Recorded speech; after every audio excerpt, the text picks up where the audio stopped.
Lazaiko aminareo fa isy fifaliana toy izany ny an-danitra ny amin'ny mpanota iray izay mibebaka noho ny amin'ny olona marina 8 izay tsy misy tokony hibebahana. Luka 5:17.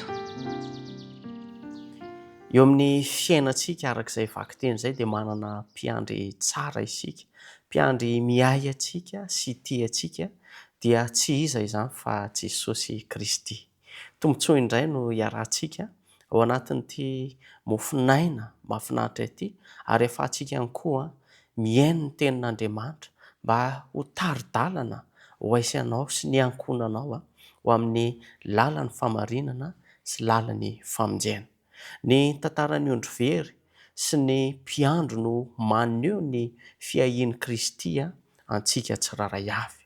Tahaka ny mpiandry izay mitady ny ondry very ka tsy sasatra, tsy mahatsiaro reraka raha tsy hita ilay ondry anankiray izay very.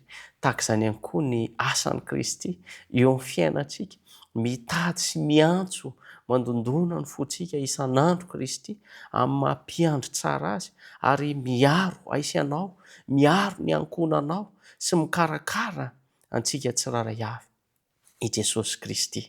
Na dia misy ray very aza eo amin'ny fiainana dia tsy havelany ho very izany fa tonga izy mitady izany ondry izany. Koa mifalia fa manana mpiandry tsara izao sy ianao.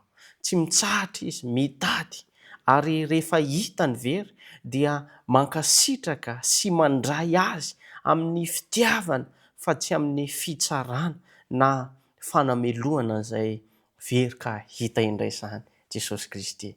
Tokony ho toe-tsaintsika ihany koa izany toe-tsaina izany ary tokony hipaka-lalina ao am-poko sy ao am-ponao. N'inona toerana misy antsika na ambony na ambany na mahantra na manan-karena dia eo ambany fiahian'ny lehiben'ny mpiandry isika dia Jesosy Kristy izany. I Kristy dia tsy mijery ivelany fotsiny, izay mahafinaritra amin'ny Jesosy Kristy, fa mahalala lalany any am-potso miloaka any izy, ny any am-potsika tsiraray. Fantany izany ny eritreretintsika, ny finiavantsika, ny adintsika dia fantany izany zavatra izany. Tsy misy afenina amin'ny Jesosy Kristy ny fon'olombelona ka izany no mahatonga ny fitiavany ho marina sy feno fahendrena mandrakariva.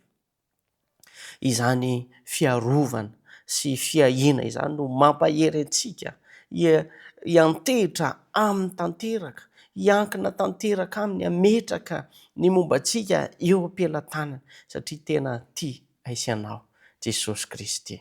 Ka ny tanjona dia mba handeha araka ny sitrapony fa tsy ny sitrapontsika.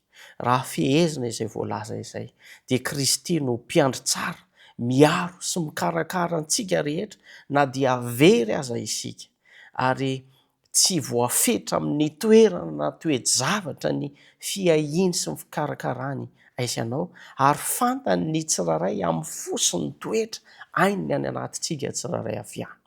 Ary lesona farany ny fahafantarana sy ny fiankinan-doha amin'ny Jesosy Kristy no mampahery antsika ka hahatonga antsika hitoetra eo amin'ny sitrapony amin'ny fofeno fitiavana.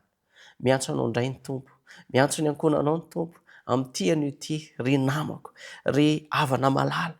Andao isika hiaina amin'ny fahafantarana fa eo ambany fiahian'i Kristy isika ka ho hita taratra hoe manana Jesosy Kristy ny fiainantsika, manana Andriamanitra lehibentsika eo amin'ny tontolo izay misy antsika. Hiantehitra aminy amin'ny fiainana rehetra ary hanaraka ny torolalana sy ny toromarika sy ny fitsipika ary ny didy izay feno fitiavana sy fankasitrahana isika tsiraray avy.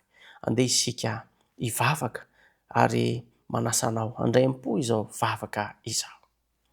Andriamanitra, misaotra anao, nanomezanao anay an Jesosy Kristy ho tompo sy mpamonjy anay, ilay mpiandry tsara.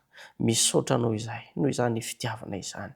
Ankehitriny mamindrafo, mamelany alokay ny amin'ny zavatra nataonay mety tsy mifanaraka tamin'ny sitraponao.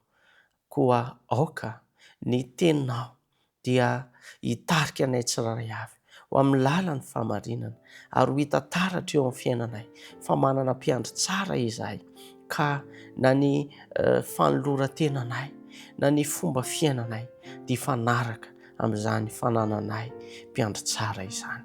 Mitahiny ankonana tsiraray avy ary aoka ho tahina ny fomba manokana ihany koa ny tontolo andro izay diavinay ho hita taratra izahay fa zanaka ao amin'ny anaran'i Jesosy Kristy.